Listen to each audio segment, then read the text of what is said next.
And we are Okay, welcome back back. Yes, welcome again back. with the old school anime review. So, all right, Zane, you can do the intro. I always hog the intros. This is your turn. Go ahead. Take it away. All right, well, welcome back to the old school anime review for UFC 11. This is part two, where we will be talking about the semifinals, or the quarterfinals and final of the event. Well, spoiler alert, just the quarterfinals. And next up is Brian Johnston versus Mark Coleman. Our first second round bout. Which is After actually, Coleman, oh, sorry. all right, I'm getting some lag. Again, we're doing this live. This is our first time doing old school anime review live, so we're having some little trouble today with our internets. But hey, we're doing it live, so at least you guys can come watch us as we actually do this and watch us screw up and fumble and make all sorts of racist comments. That too. Yes. So yeah, so Mark Coleman in the first round. For those of you who didn't watch the first half of this, which I can't imagine watching the second half. I mean, Yeah, what the just the hell is wrong second. with you? If you didn't watch the first part of this video, what the hell is wrong with you? And if you watch the first part, you better be watching part two because there was like a big number difference. So I don't know why people are just some of you guys are only watching part one, some of you aren't watching part two. Because I don't get it. people think that it's UFC 11, and so they click the first half. They're like, "Oh, I get to watch UFC 11, awesome!"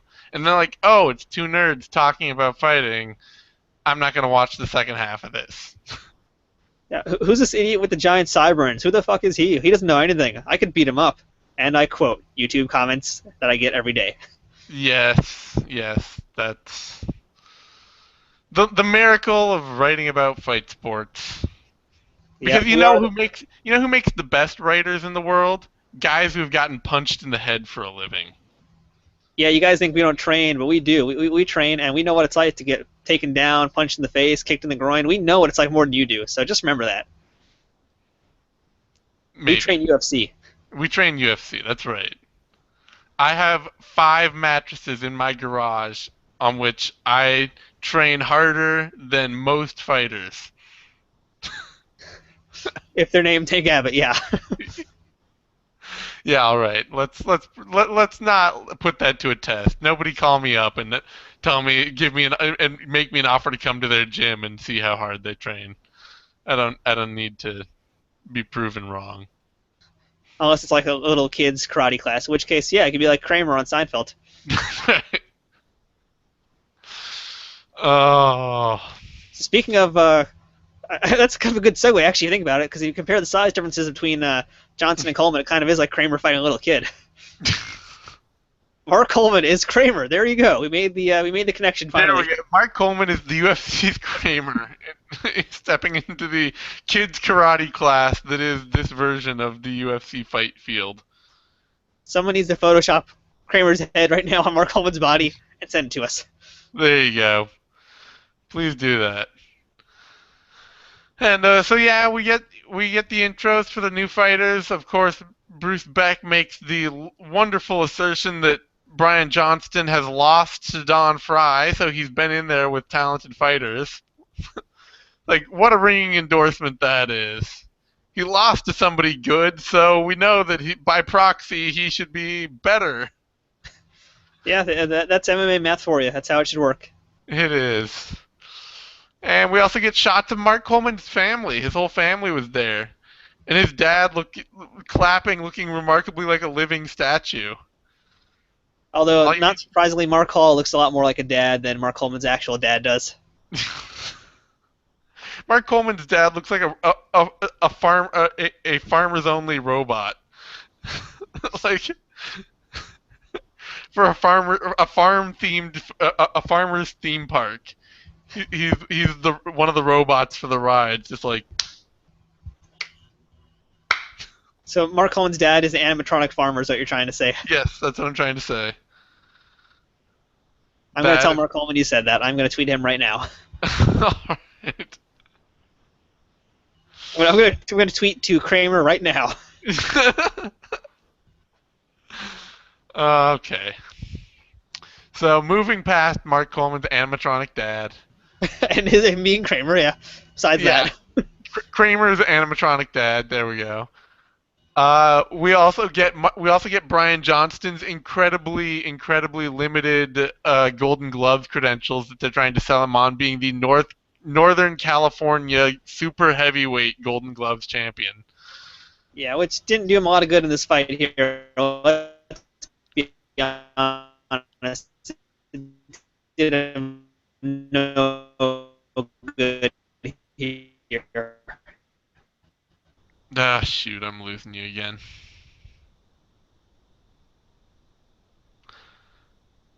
This kind of Looks like sucks. I think he's back now. Okay, we just got We're back. Zane back, and I was just about to cry on camera. All right. Yeah, that Yeah, kind of well, even sucks. if it wasn't live, I would still leave it in because I'm lazy. All right. So Johnston, Are yeah, you? his boxing didn't help him much. Sounds like you're back for good now. Yep. His boxing didn't help much, but he was kicking really well, and you were already starting to see like the potential cracks in the Coleman armor. That he could be outstruck Sounded like you were pretty about to say his easily. Johnson wasn't helping much. What? Sounded like you were about to say his Johnson wasn't helping him much. Yeah. No, Johnston was kicking well and already showing a few cracks in Coleman's game because those kicks were pretty clearly hurting him quite a lot. Yeah, and he But only threw like 2 kicks. yeah, and it was one too many because Coleman grabbed the last one and got the takedown, and that was pretty much it. Just a whole bunch of headbutts, and then Johnston rolled over, and that was the fight. Yeah, and much like Blatnick creaming his pants when there was kneeing in the spine happening in the last fight, this time Don the Dragonfly Wilson completely lost his poop out of his butthole when he saw him starting to use the low kicks. He got so excited over that. I did. His Yeah. sphincter just erupted with excitement. He was just so happy to see any kind of kicks being thrown for once. Because let's be serious here. At this point, UFC 11, it's still pretty rare to see any kicking whatsoever happen. Yeah, I mean, there's a reason that like the first UFC head kick was at UFC 1, and the second one was maybe Mark Coleman getting knocked out. Like those are your two head kick knockouts in the first UFC events.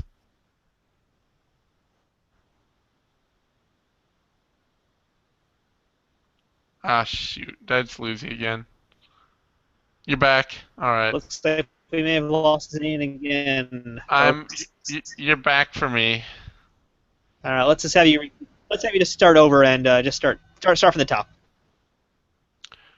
Okay, I was just saying that we're talking about Don Wilson, the Dragonfly, getting all wet over the kicks, and really you know, our first head kick knockout was Gerard Gordeau versus Taylor Tooley, and I think the second one was honestly Mark Coleman and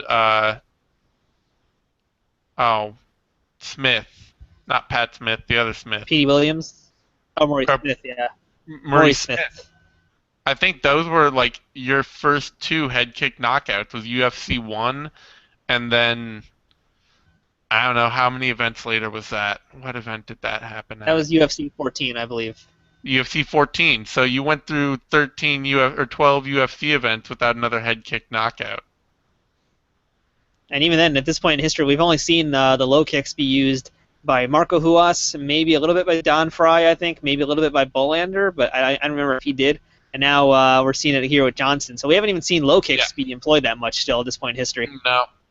No, and I remember this like not long after this I had a job where I was working with some guy and I wasn't even that much of an MMA fan at that point, but we were talking about boxing and wrestling and martial arts and all that, and he's like, "Oh, you can't kick in a real fight; you'll just get taken down." And I think that the UFC very much made that ethos for a lot of people. Like that was truth. Suddenly, at this point in MMA, it was like you can't kick, basically. Mostly because the guys who were trying to do the kicks were usually just not good at doing kicks. Yeah, you just had a lot of really poor kickers and a lot of big amped up wrestlers and or people who could kick had no wrestling experience at all, so they were just getting blasted. But yeah, and then Um, Coleman does his trademark rage after he wins, where he just like once again, no, not to point any fingers, but he's pretty angry for a guy who just won a fight. Yeah, you think he'd be a lot happier considering he just won by headbutting someone's face into the ground. So yeah, I think he'd be happy. But no, he's just roid raging almost as much as Brian Johnston was in his last fight. Yep, and what was it Beck who in the post fight commentary when because Coleman just ran out of the ring too. He just like ran out into the back right after the fight, and Beck says he's so wound up, Dragon. He just blew his wad. That was your post fight assessment of Coleman of why Coleman was acting so crazy. Yeah. So weird night between me and guys and the butts and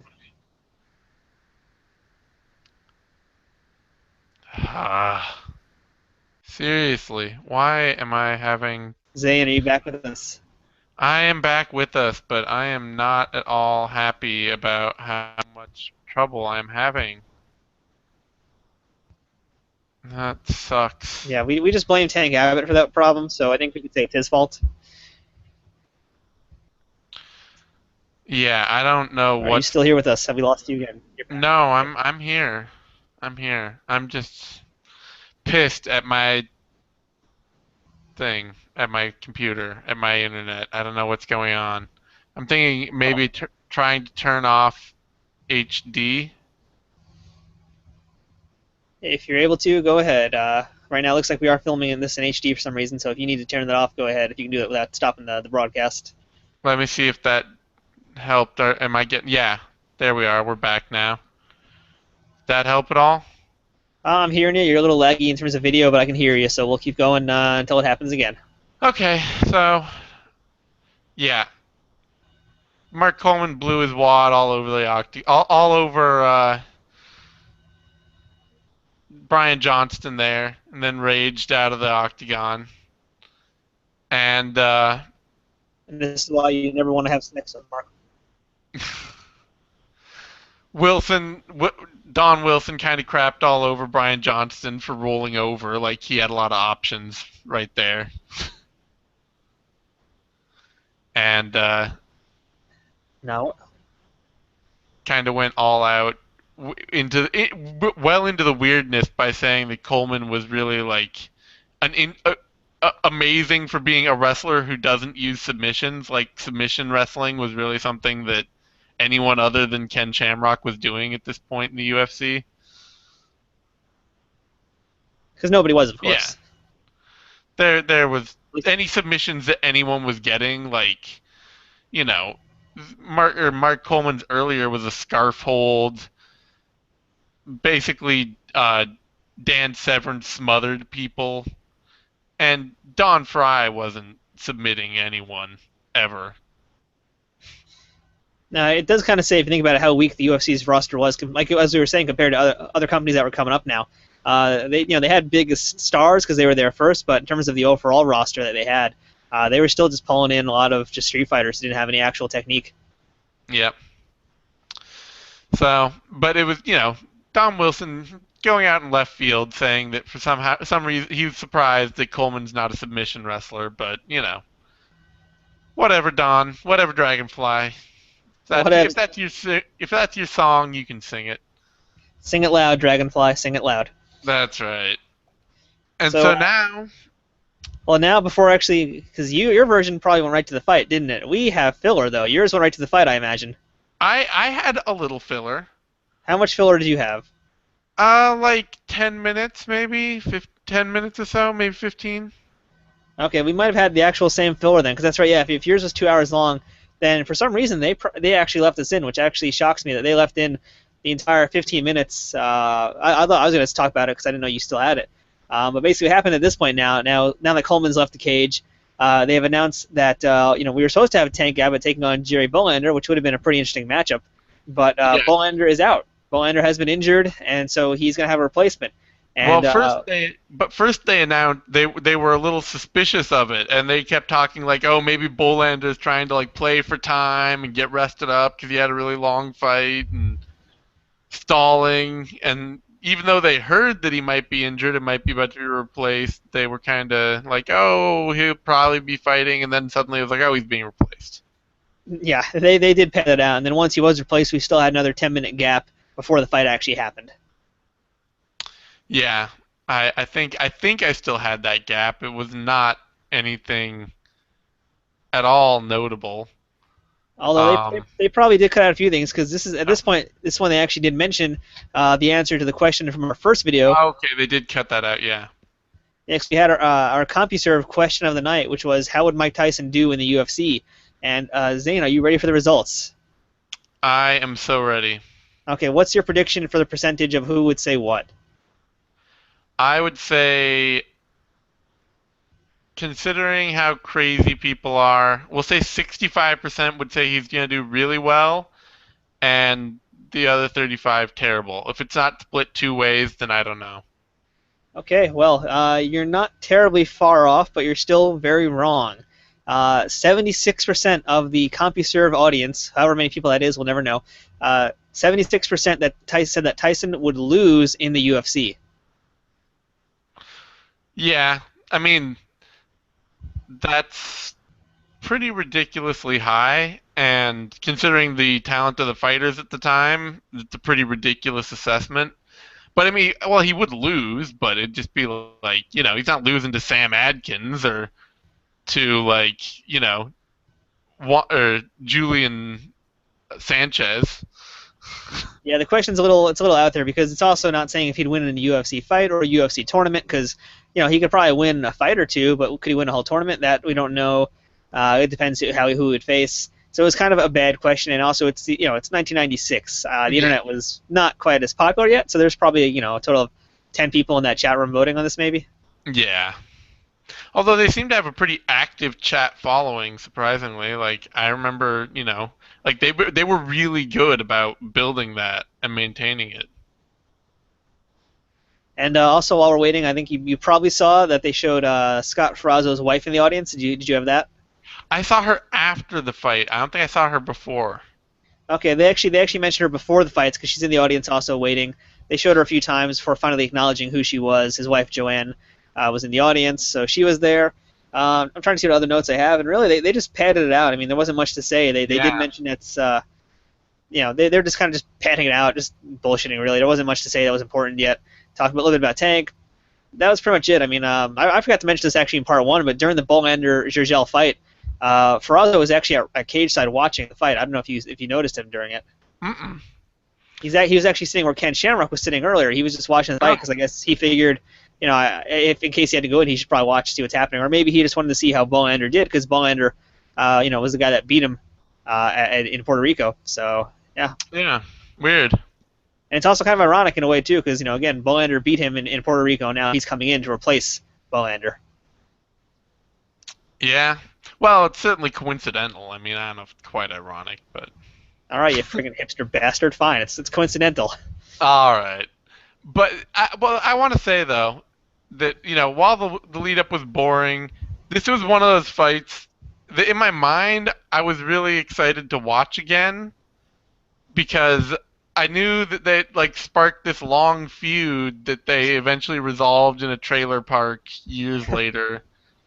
And this is like the classic trailer park brawl of the classic UFC events, pretty much. It really is. This is probably one of the most notable brawls, sanctioned brawls, I guess we'll call it, in the UFC. Because we've had a few good brawls, but none, I think, to the depths that we've had here. And Beck makes the lovely assertion that there's nearly 600 pounds of fighter in the octagon combined between them when there's like well over 600 pounds. Yeah, because Frozzo he's got to be easily more than 300 at least. They said he's 350 and then Tank's 298. Yeah, I don't trust any of that.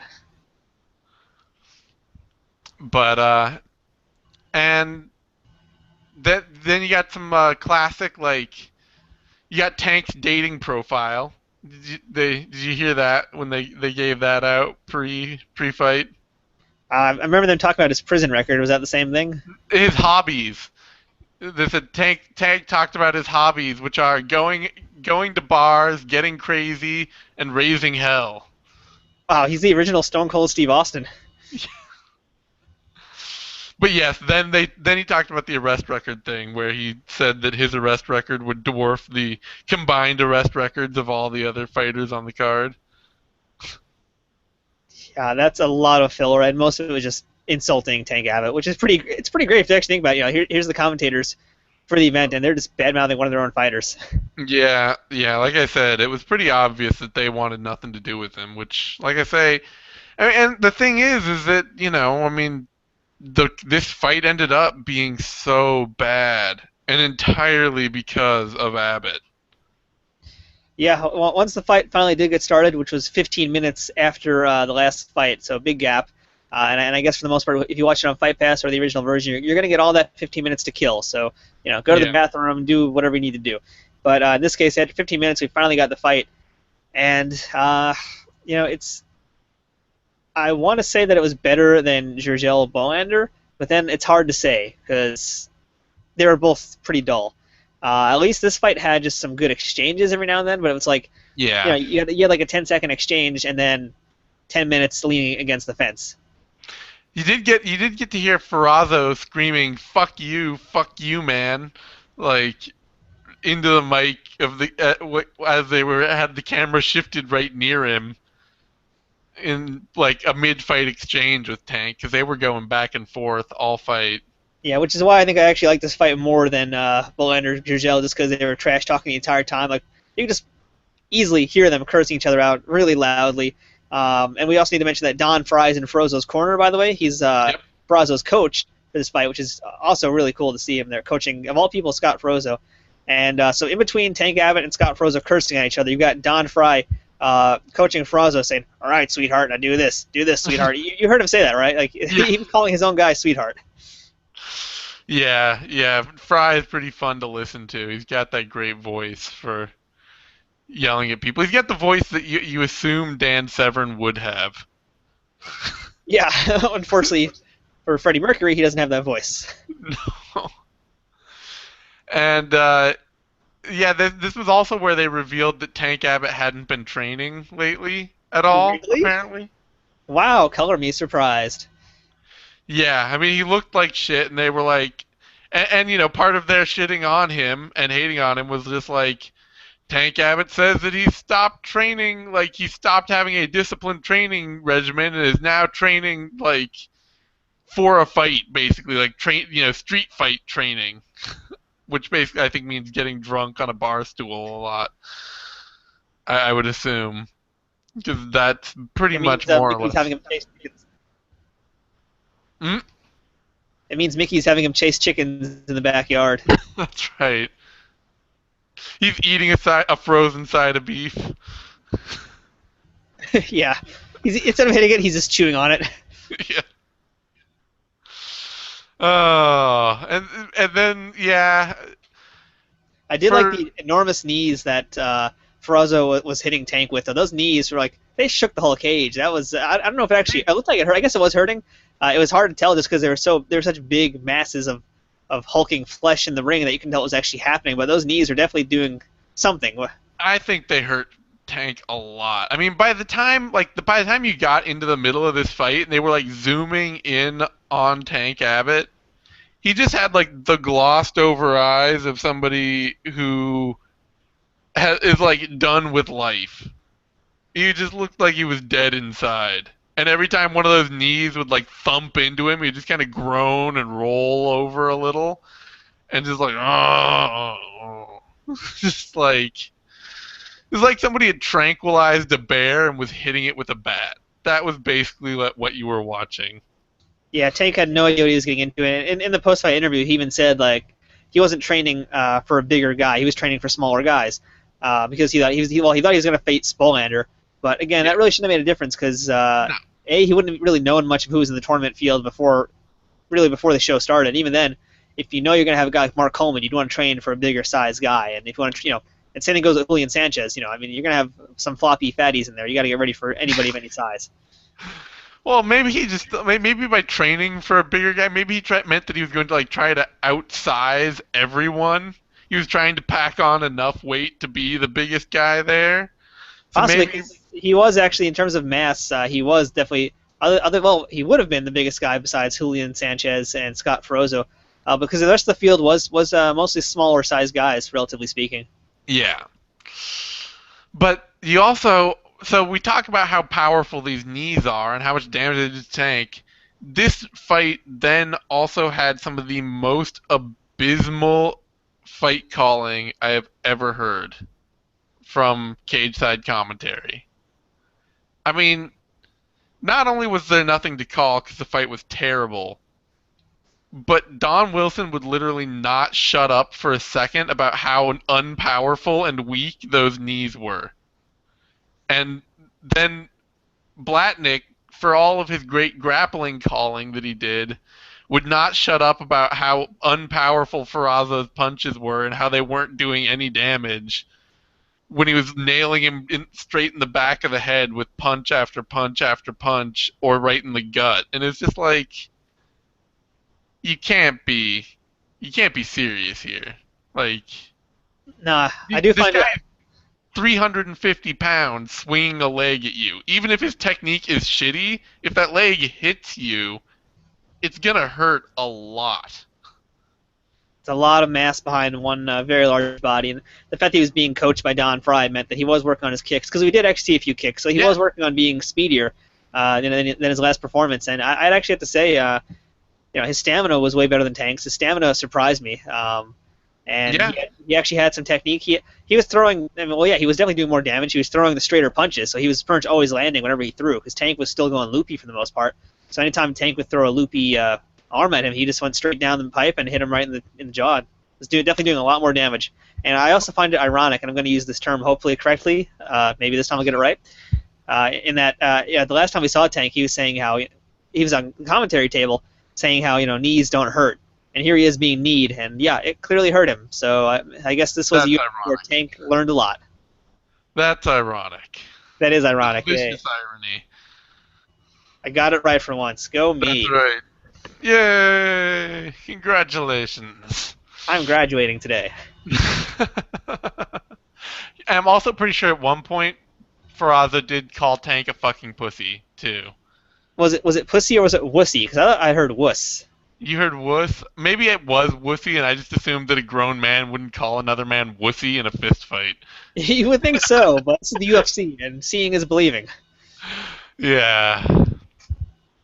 And yeah, the fight. I'm like my notes for this fight are basically curse at each other, throw knees, and I have a Beck quote where he was talking about how I guess it was either Frazo or Tank just wasn't able to do much from where they were, and he said that he's seen a lot of fighters unable to get off before. Yeah.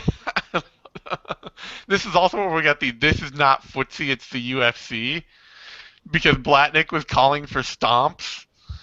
And because Frazo was stepping on Abbott's toes, but he was stomping here and there, but mostly just stepping on his toes to prevent him from doing anything.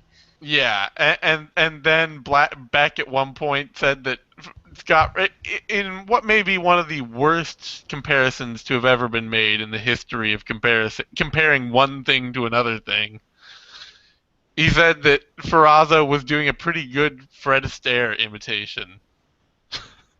The only time Frazo's ever going to have that kind of a compliment said to him, I think. For it's that little scene version of Fred Astaire when he really let himself go and gained 300 pounds, and then got like a severe disease. I would have liked to have seen Frazo wear a top hat and a bow tie to start doing that. Do like a backflip off the cage. That would be awesome. That would be awesome. Especially if you wore a top hat and a bow tie. And then we also got the lovely bit of point where Blatnick, after 15 minutes of Tank Abbott laying on Frazo against the cage like a beached whale, Blatnick speculates as to whether or not Abbott has been playing possum for the bonus round. And yeah, the bonus round, the lightning round of UFC 11. Because watching Tank Abbott for 15 minutes do absolutely nothing really gives you that idea that maybe he's just waiting it out for that last minute flurry. Yeah, and we should mention too that this went 15 minutes. It went into an overtime round as well. So this was an 18-minute long fight, where to be fair, more stuff still happened here than it did at UFC 9 and Severn versus Oh Shamrock 2. yeah, But it was a very very dull fight. I guess really our point of this is that yeah, I mean when stuff happened, it was great. But as far as being such a memorable brawl, watching it again, out of 18 minutes, we probably had maybe like 30 seconds of actual activity happening. yeah. Really not a momentous fight in retrospect. Going back and watching it, it's really like pretty terrible. It started a great big feud at least, so we got a feud started. But Yep. yeah, I mean, it was. I guess if anything, it was kind of just well, it's not really exposing Tank Abbott because we already know he's a little bit uneven and inconsistent at this point, even in his career. Yeah. It was a big moment for Frazo to help put him onto the map a little bit more. I mean, last time we saw him, he was a big dude, didn't really do much other than have good stamina and do some nice takedowns. But this pretty much cemented him as a legit tough guy now. And he even said that in the post-fight interviews that he is the guy that just whooped Tank Abbott's butt. So this puts him in a pretty good standing in the history of the sport. Yeah, and the funny thing was, apparently, like I read a little bit about him in prep for this too. Was that basically his whole MMA career goal was to beat Tank Abbott? Yeah, Like, that's what he was saying. Like it was his destiny. He was gonna jump in and fight Tank Abbott and win. and that's all he wanted to do because he didn't even he quit MMA a year later. Like, he only fought 6 times. Well, he didn't quite quit. He just took a very long hiatus until he fought Tank Abbott again in a trailer park. Well, yeah, okay. He then fought Tank Abbott in a trailer park, but in the meantime, he's been a used car salesman. So, I would buy a car from that man. I trust him. I would yeah, legit buy a car from Scott Frozzo. totally. If you're in the Minnesota area, look him up and buy your used car from Scott Frazo. I think he also does a radio show. 'Cause I think I'm on his Facebook. I believe he has a radio show too. So he's actually still active in a lot of different things. So he's still out there, and he's also accessible to any fans out there. But yeah, I mean, it's weird to have your entire career goal be beat Tank Abbott, and like you did that. That's your success, and now you're like, okay, I'm done.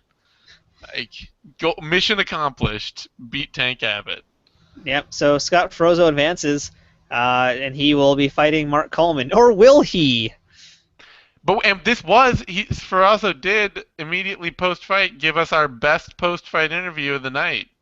He did. Yeah, it was actually good considering how tired he was. Yeah, he didn't lose a step. He didn't miss a step at all. He was still No. full of energy surprisingly, and he did do a good interview. Yeah, he was pretty fun. And then yeah, now we get well, filler. Yeah. So for you, Zane, you didn't have anything here. No, You I had like had 15. like well, tell me at this point. Uh, seriously?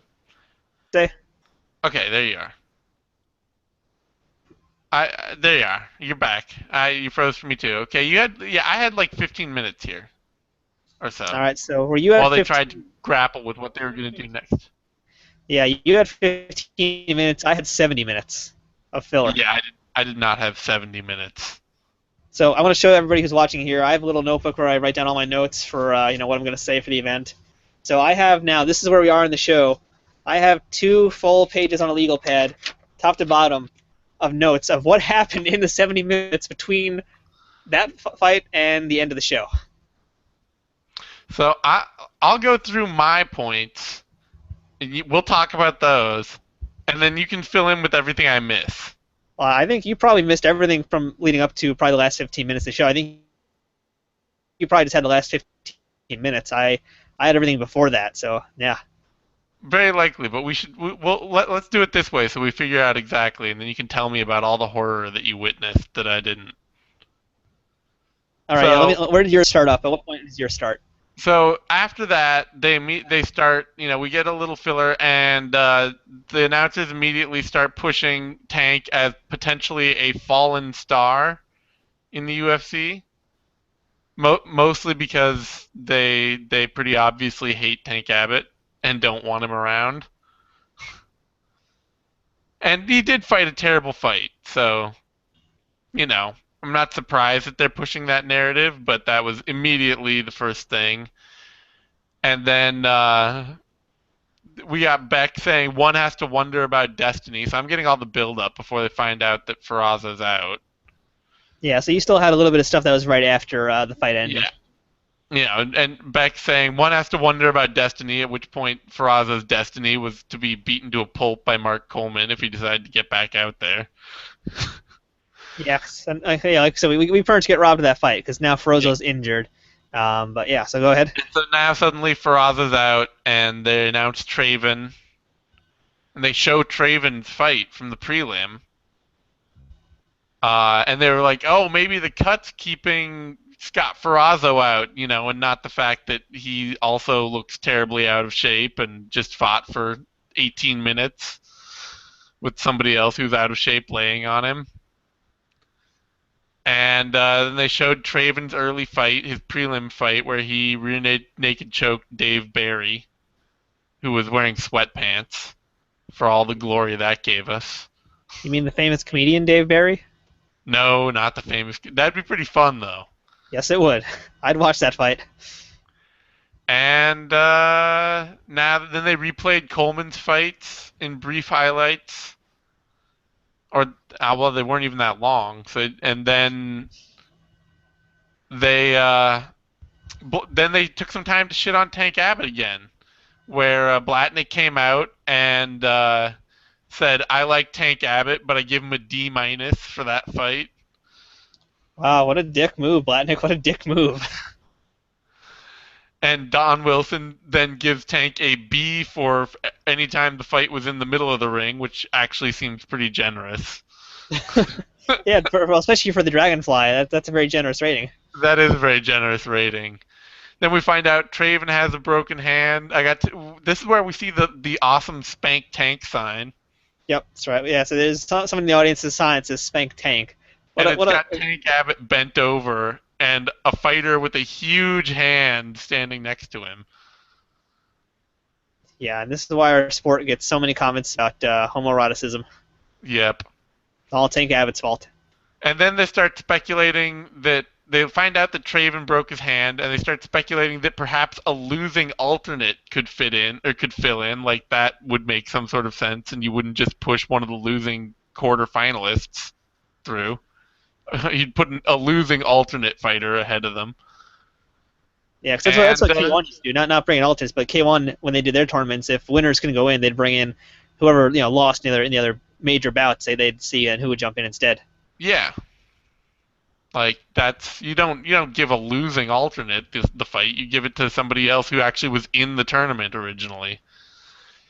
And then apparently then they're like, oh yeah, hey, Coleman might put on an exhibition fight with somebody who's in the some guy basically that they don't that they then at the very end reveal would be Kevin Randleman. And then as they pan away, you see Kevin Randleman and Mark Coleman in the ring with gloves on, getting ready to put on an exhibition fight.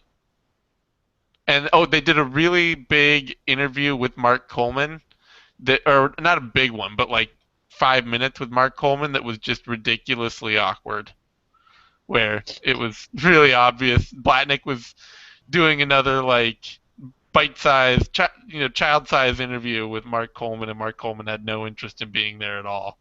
Yeah, that was the absolute worst interview Jeff Blatnick has ever done in his career. That was his low light for life. Like that, he's done a lot of good things. That was one of the worst things he ever did in the cage. It was the softest interview. He was just padding for time because he knew at that point and where you are in the show's time period. So he just was trying to drag it out as much as he could, and it was not good. He's not good at improving questions. Yeah, it was like, hey, you didn't get a fight, but instead you'll get an interview with the fighter. Because that's what a fighter wants to do. You hear how good fighters, even to this day, are when casually put on the mic right after a fight. It's almost always bad. And then I imagine at that point they just probably did the final rundown and the show is over for you. Yep. They Oh. just panned away like they showed Coleman and Randleman in there, and they was like, well, that's it. All right, so you missed a lot of stuff. I'm gonna have to look at my notes for all of this because, like I said, I got 2 pages of notes for the fights before this. For all the 6 fights we just saw, I had 2 pages of notes. For the remaining hour of bullshit, I have 2 pages of notes. So, Awesome. and also I have a drawing of Optimus Prime because I got really bored. So I started drawing Optimus Prime. So, yeah, that's the thing that happened also. You should show off the Optimus Prime drawing. Let's see. Show off the Optimus Prime drawing. Can y'all see my Optimus Prime? There it is. Look at I, the little Optimus Prime doodle. oh, nice. Very nice.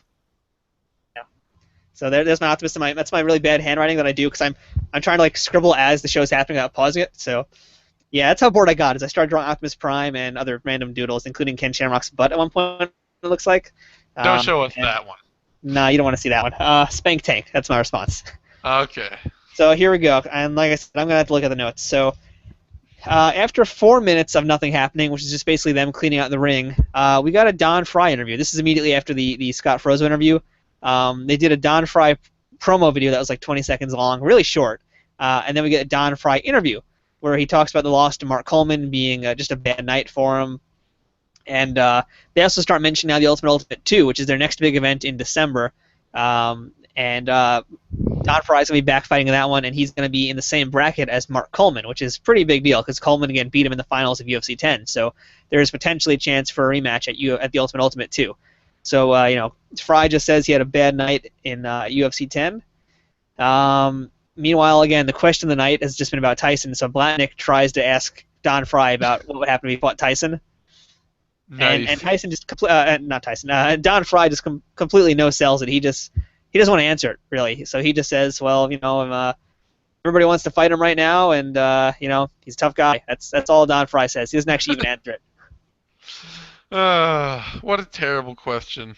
Yeah, and that's pretty much all there was of worth from that. And that went on for about 5 minutes, more maybe. I could see where Frazo like waved Frye over. Like, oh, this is my coach, Don Frye. Don Frye's really great. And Don Frye was like, I don't want to talk right now. But then they actually went ahead and did the interview. So. Yeah, pretty much a few minutes after that, they did an interview with him. Cause, regardless, I guess they were going to do one with him anyway to promote the Ultimate 2. But yeah, they still did an interview with him, and it was fluff and nothing of importance. Just Don Frye being generally humble and just not even answering the Tyson question because who cares? It's Tyson. Yeah. After that, we then have a Ken Shamrock interview because, as I mentioned earlier, Ken was there, so you missed that. I missed that. Yeah, you missed a good Ken Shamrock interview. Ken is getting a little nuts in the head now. As we mentioned the last time he appeared, he's getting a little kooky. And so here he was kind of saying, he was saying that the competition has stepped up since UFC 1. No shit. Things have gotten a little bit tougher in the cage. He says, he actually does talk about the UFC 9 super fight here. And he says that was a big disappointment to him. He was very unhappy with that performance. He says that they were square dancing, him and Severn, in the cage that night. They weren't fighting. Ken says he should have changed his strategy, but he didn't. And he's got a lot to prove in the next tournament. That's why he's actually going back into the tournament because he wants to actually fight again and not do a super fight. Not like he could because he lost the belt. So there's that. And he says from now on also he's going to go, and I quote, all out and start hitting faces when they present themselves to him. Which again, we're starting to see now. This is a thing that happened with later Shamrock fights as well. Is that he kind of fell in love with his hands. There's also there's the fact too that eventually his knees just went out on him and he couldn't wrestle anymore. He couldn't shoot. Yeah, that's right. That happened. That was a few years ago still, though. I think that was more like. Yeah, but even before his knees went out on him, he did try to turn himself into more of a striker. Yeah, Spirity was saying, he should have punched Severn in the face more, even though that was, supposedly illegal at UFC 9. He's basically saying he's going to start punching more. That's really his big thing, is he's going to become more aggressive and start punching more. And then we do talk about Ultimate 2 again, because Ken Shamrock will be in the same bracket as Tank Abbott. And so they might meet each other. And Ken just says, in terms of fighting, Tank's just a talker and nothing else. So there you go. There's some more Tank bashing, and he's not necessarily inaccurate with that statement. No, not after that performance. I mean, this was a really bad bad fight for Tank. Before, when he came into the UFC, he looked pretty legit compared to the field. He had, like a little bit of boxing skill and a lot of power and a little bit of wrestling skill, and he was able to put it all together into something that worked. But this event he'd obviously regressed quite a bit. 'Cause even when he had the fight at range on the feet, his boxing looked way worse. Yeah, that's kind of the curse of Tank Abbott, I guess, is that when he's training, he can do good, and when he's not training, he just crashes and burns. And unfortunately, he just doesn't train as much as he should be when he does fight, or when he had fights. He just didn't train like he should have. Yep.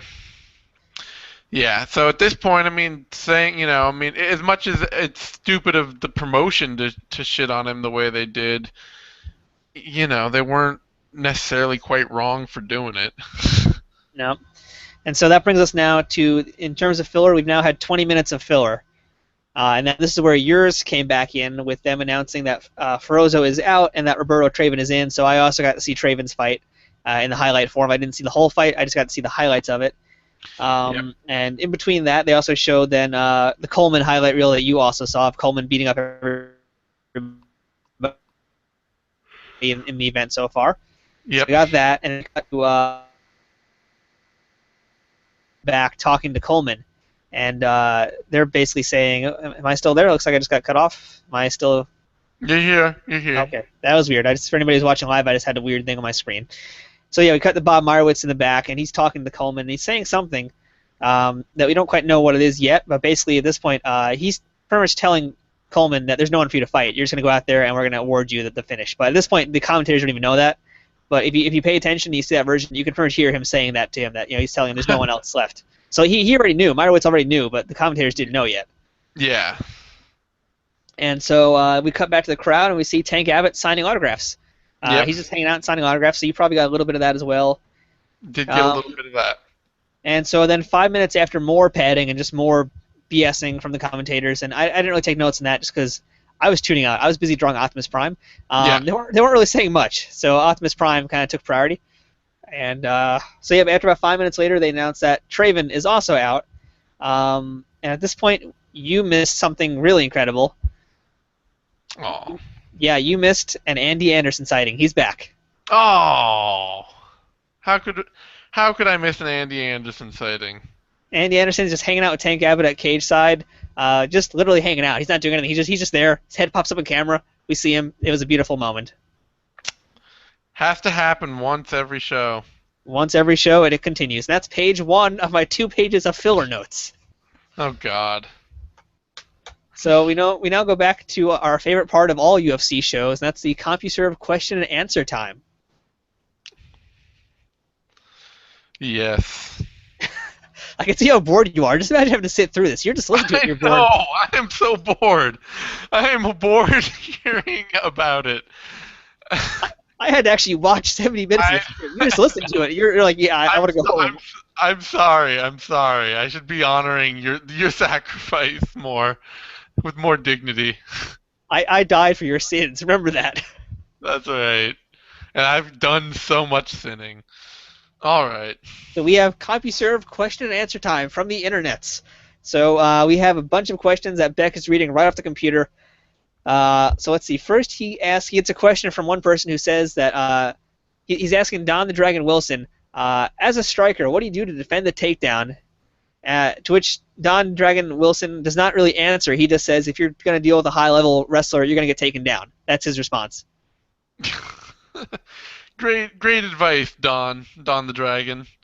Pretty much. Those decades of martial arts training really served you well with that bit of Q&A.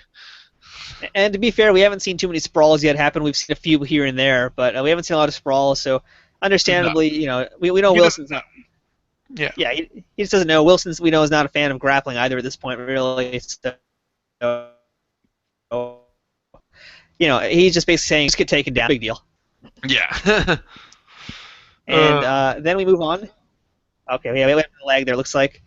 And then we move on to another person asking Jeff Blatnick now, who would win in a fight between an Olympic wrestler versus an Olympic boxer? Ooh, boy, I can't imagine what the answer to that was. Go ahead, take a guess. Was he even judicious at all, or did he just say that there's no way that an Olympic boxer could ever compete with an Olympic wrestler? The Olympic wrestler wins every time. Yeah, yeah. And then we got Fred from Miami asking when Jeff Blatnick and Don Wilson are going to fight. That would have been awesome. Why didn't Jeff Blatnick and Don Wilson fight? Yeah, I mean, the way the question was phrased, I wasn't sure if they were actually asking when they would fight each other or whether they were just going to fight at all in the cage, because we know Don Wilson's been saying he's going to fight. So Don answers first and says that he's actually been trying to get a fight in the cage, but they haven't made it happen. And he says at this point maybe next year he'll fight. And Blatnick says, yeah, we're probably not going to fight each other, but it's not a bad idea. I would not have been surprised if they had tried to fight each other at some point. So you say Blatnick always seems chippy with everyone during these broadcasts. Yeah, well, when you got to fill this much time, I can imagine getting pretty chippy. Yeah, and I'm sure that Don the Dragon Wilson there probably had a pretty good idea of exactly what his value was what it would cost to get him in the cage. When he says, "Oh, they haven't been able to get me a fight for 5 times more money than they're paying anyone else." Yeah, mind you, who would even fight? I mean, 'cause he was a pretty small guy, also. I mean, he wouldn't have done. I don't think he would have done too well, to be quite fair. Well, no, of course not. I mean, it was like, what was it, Lee Van Cleef or Ron Van Cleef in there? Yeah, he would have done probably about the same as Ron Van Cleef, maybe worse. I think Ron Van Cleef did better than he would ever have done. We still have more questions, by the way. We still have more questions from the audience. Oh boy. What's next? Tell me the next question, Matt. You look so bored. I'm not sorry at all, though, because I had to sit through this, so screw you. Yeah, I know. So, we now get Bruce Beck explaining how you can keep getting the UFC on pay-per-view. Because, again, this is them now addressing them being blacklisted, so this was their very thinly veiled way of explaining that. And Bruce Beck just says, let everybody know, tell your local radio stations, tell your TV talk shows, tell your moms to watch the UFC. Tell your moms. And then we have one last question, which was somebody asking Don the Dragon Wilson about Rickson Gracie and saying he's heard a lot about Rickson and how would he do and could he be brought into the UFC? And once again, Don Wilson does not answer the damn question. He just completely ignores it and doesn't answer it. He just says, yeah, the Gracies are great, and Americans are still new to the sport, and they're learning, but nationalities don't mean anything. And yeah, that's it. He doesn't even say anything about Rickson at all. He hasn't mentioned Rickson. I think Beck actually even mentioned Hoyler at some point. But yeah, Don Wilson just doesn't even say Rickson. He doesn't mention any Gracies by name. He doesn't even mention the Gracies. He just says, yeah, Brazilians are coming in, they're good, but Americans are going to learn, and they'll start doing good too. Yeah, I wonder if he got like... well, no, they're picking and choosing these questions, so they picked questions that they felt like they could answer. You would think so, but this is Don Wilson. He can't seem to answer anything except when's he going to fight. Like, that's a pretty damn simple question, and that's actually a good question. Like, that's a question I would have wanted to ask. Yeah, and the answer to that more or less that Rickson was busy dealing with stuff in Japan and getting ready to fight in Pride soon, so... he was basically just looking for Japanese stuff to happen. But, there's no reason you couldn't say that. And, all right, so that was the end of the Q&A, but now we have another interview that you missed out on, I think. Did you have the interview with Tank Abbott? I did not have the interview with Tank Abbott. So you missed Tank Abbott and Jeff Blatnick once again having another classic. This is like Mean Gene Okerlund talking to Hulk Hogan. It's like that level. Tank just basically says he wasn't ready to fight a bigger guy. He had a strategy of just using the rope-a-dope against Frazo, but it just clearly did not work out. And he will be back. And let's see. Yeah, pretty much he just flat out says "C'est la vie." That's it. He actually says that "C'est la vie." He'll be back. So Tank Abbott is fluent in French.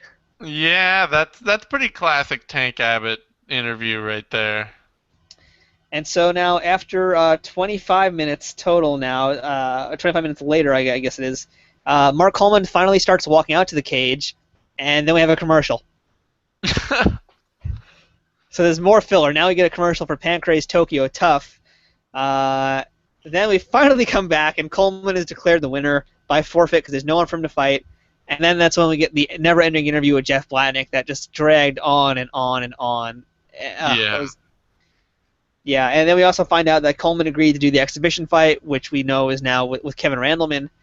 And he also mentions that Coleman still wants to train for a Wrestling World Championship, and he's Yep. actually been training with Tom Erickson, who says we're going to see him in the cage one day as well, which is true. We do see Tom Erickson later on in Pride. Yep. So back in '96, Erickson was already thinking about fighting MMA. So there you go. And that is pretty much that. So at this point now, you would think that my version we would have seen the exhibition fight with Randleman and Coleman. You would think. I mean, why wouldn't you show that? That'd be exciting shit. That's what I said. You know what we got instead? What? We got the full replay of Frazo and Tank Abbott. Oh God.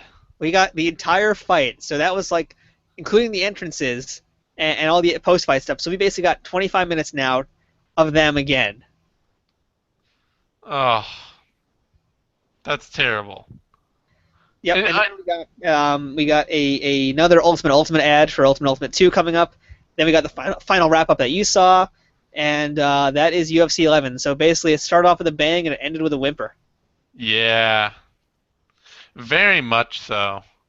It was a And fun show to start, but man, it just died. it really says a lot too, because even just talking about it, like when we first started talking about the show, about 2 hours ago, wherever it was, we were pretty excited. And now that you had Yeah, to sit through all the filler, you are completely as dead as I was by the end of the show. I am. What can I say? Damn. Yeah, UFC 11. It was, for when there were fights happening, they were good fights for the most part. Yeah, yeah. Uh, I but have then, fond memories of it, even. I mean, part of me even liked. I actually liked watching Frozzo and Abbott for at least parts of it. I mean, I did get very bored for a lot of it as well. I can't deny I wasn't, but at least when stuff happened, it was exciting. Even the Bolander Gurgel fight, it was very slowly paced, but it was not a bad fight. It was technical. I'll give it Yeah, that. Coleman smashed things. That was cool. yeah. We had some decent fights for the most part. It was just, yeah, I don't know. I guess just poor planning. And what do you do in that situation too when all your alternates are unable to fight? You got no one to jump in. They weren't prepared for that situation, and they will be for the next one. I already looked at in advance. They will be prepared for the next show. Yeah, it had potential to be a much better event and end up turning into crap. But then again, I mean, if you look at it, what would have happened had Ferozzo actually fought Coleman? It would have ended Oh, with Coleman just destroying him. Yeah, so Coleman would have won anyway. He just would have had to actually expend some more energy. yeah. There was no way Coleman would lose that last fight, no matter who was against. Frazo had just fought 18 minutes, and Roberto Traven weighed like 190 pounds. So, Yeah. And let's say we got Tank Abbott versus Bolander like we were supposed to get. Bolander most likely would have submitted Tank Abbott, but it would have been a hard fight, I think, for Bolander. I think he would have had a hard time with Abbott, just dealing with his hands. But then again, Abbott got, considering how tired Abbott got, I think maybe if he just wore him out for about 2 minutes, hit him with some low kicks, eventually he would have been able to take down Abbott and submit him from the ground.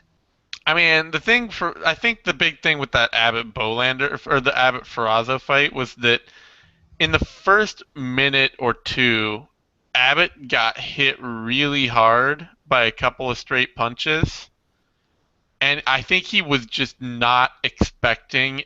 I think he basically figured that Ferrazzo was just like, some bum from the undercard that he could just walk through, and it just looked like it sucked away all his confidence Yeah, in that you kind fight. of saw that in his eyes. Like he just kind of didn't know what to do. He kind of gave up mentally.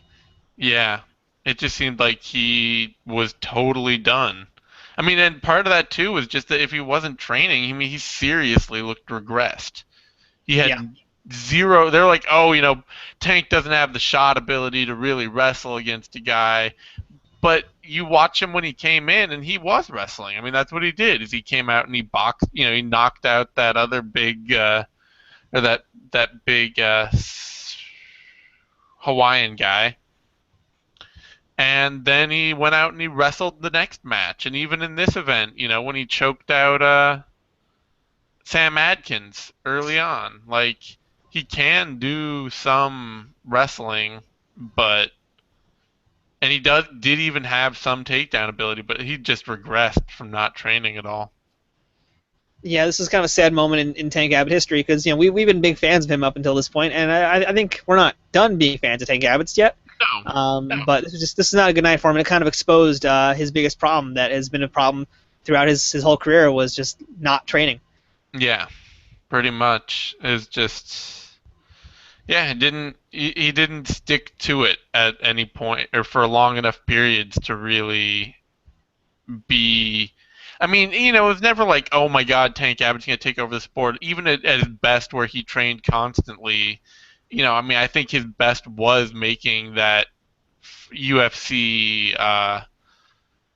the finale of that UFC tournament. Where who did he fight? Did he fight Don Frye? Yes. Yeah, he fought Don Frye in the final round of.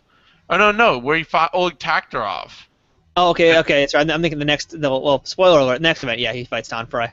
No, yeah, he fought Oleg Taktarov at the finale of UFC 6, and that was really like his shining, his like that's as good as he was ever gonna be. Was you know a very decent top of the division, but not like championship caliber fighter in dark ages of the UFC. And he couldn't even maintain that because he couldn't stay in the gym enough. Yeah, that's pretty much the story of Tank Abbott. And that's the story throughout his whole career. He had the ability to become better, and he should have been better, but he just didn't want to train it, and he didn't want to be better. So Yeah. But and so this event really kind of highlighted that more than anything else because it didn't really it didn't even really show you anything about anyone else. It showed cage grabbing was a real problem that they were suddenly having to deal with. Is stalling fights now because before it was making fights more exciting. A guy would, usually it was like things like Tank Abbott against Sam Adkins where he grabbed the cage and used it to choke him out. And you're like, oh, that's exciting. That's awesome. He used the cage to enhance the fight. But here with Bolander and with Abbott, you saw two big, long fights that were made long and bad because of cage grabbing. pretty much, yeah. I mean, I'm not sure how to actually rank this UFC if I was to say if it's good or bad because I liked a lot of it, but on the other hand, there was just so much not happening, and there were such short fights. We didn't see anything we didn't know already. Nothing surprised us. So it's kind of hard to rank this one in terms of what do we tell people to watch it or not? And I don't know how to answer that question. If someone asked me, should I watch UFC 11? I don't know what I would say. I would say you should watch it just because there's enough weirdness that goes on that it becomes kind of like a storyline episode for the UFC. You know, you get a lot of stuff with Abbott, you get a lot of stuff with Coleman, but maybe not. Maybe watch it while you're doing something else. like Watch it while you're drawing Optimus Prime on a legal pad. exactly. Learn how to draw Optimus Prime and spend your time drawing Optimus Prime while watching this UFC event. All right, so let's give out some awards here. What would the best fight of the night be? Best fight of the night would probably have to be. Yeah, that's the problem here. It's such a tough show because not much happened. Um. Yeah. So let's see. About one with Coleman Sanchez. That was not a good fight. Coleman just Oh no. It had to be Johnston versus Nasri. That would be your fight of the night. Okay, I'm voting actually for a different Johnston fight. I'm actually going with Johnston and Coleman. In terms of finish of the night, I would probably give that one to Johnston maybe, but I think for me at least I liked the Coleman fight a little bit better. But even then, it's tough to say because I mean part of me I wish I could give it to Frazo and Tank Abbott, but just because of how much leaning and laying and praying essentially there was, I can't give it to that fight. And the other fight that was closest to being a war, quote unquote, would have been Gurgel Bolander, but nothing happened. So Yeah. for me, I have to give it to the Johnston Coleman fight, just because at least he kicked Coleman, and for a brief glimmer of time, Coleman was actually in trouble for once. Yeah, and so maybe that. Although I mean, I don't know. I didn't like the end of that one. It just kind of like ended. I don't know. It didn't feel like there wasn't as much cool to see as there was in Johnston Nasri. That was Yeah, more like the oh my god, did you see that guy get destroyed? Like that was that moment of the night for me. So maybe I, you're right. Maybe Johnston Coleman gets best fight and Johnston Nasri gets best finish. yeah. We'll just call it best finish for lack of a better term in this event. And what would you say would be the dud of the night? Because I guess realistically, there's two duds in my opinion. I guess it'd be the Bolander-Jurgel fight or the Frazo and Abbott fight. So unless you think of anything else, I mean, what's the worst dud of the night? Um, honestly, I might say it would be Coleman versus Sanchez. Sanchez. Yeah, I'm thinking that too. Honestly, Actually, I mean, in terms of yeah. I mean, part of me I actually did enjoy watching Abbott and Frazo. yeah, Jurgel and Bolander was just the thing that happened. But yeah, the 44 seconds of Coleman Sanchez was just you know, no shit that Coleman was going to win. It was just a matter of how fast he would do it. So yeah. that's kind of a stinky fight. That was pretty poor booking and nothing really fun to watch about it at all. It's just like somebody who's totally out of shape and has no business being in there getting beat up in 30 seconds. Yeah, if you're going to send somebody in there to represent the style of ASACs, you better send someone else who's not just an advanced level practitioner of it. I don't think there's anything. I don't think there's anything else to send, quite frankly. No. In the So art of fighting in your mom's basement, there can be only a certain level of skill achieved. yeah, so that's pretty much UFC 11. I don't really know what else to add because again, not much happened. I guess the big thing is Wood Tyson winning the octagon, bloody elbow pull, go right now.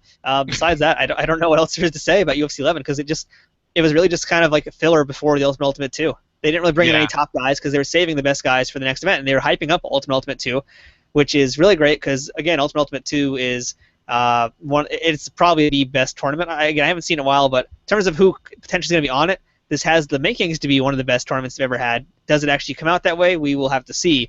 But right now we know Don Frye's in it, Ken Shamrock's in it, Mark Coleman's in it, Tank Abbott's in it. So right there we got four guys that you definitely want to see fight. It's going to be a big event. Uh, One thing actually I did forget, I did want to mention. I don't know if you saw, but Hamilton, Coleman's trainer, had a sign during the Jeff Blatnick interview from Hell. Did you see the sign he had? I didn't. All right, so just like Hamilton had a sign in the past with Severn saying Severn versus Hoist at UFC 10, this time Hamilton had a sign saying Coleman challenges Hickson, Hoist, and Hoyler. Fun. Yeah, because there are people that exist, but Don Wilson doesn't know who they are. Well, Don And Wilson, love him, hate him. He still made that one vampire action movie, the Night Hunter. Night Hunter.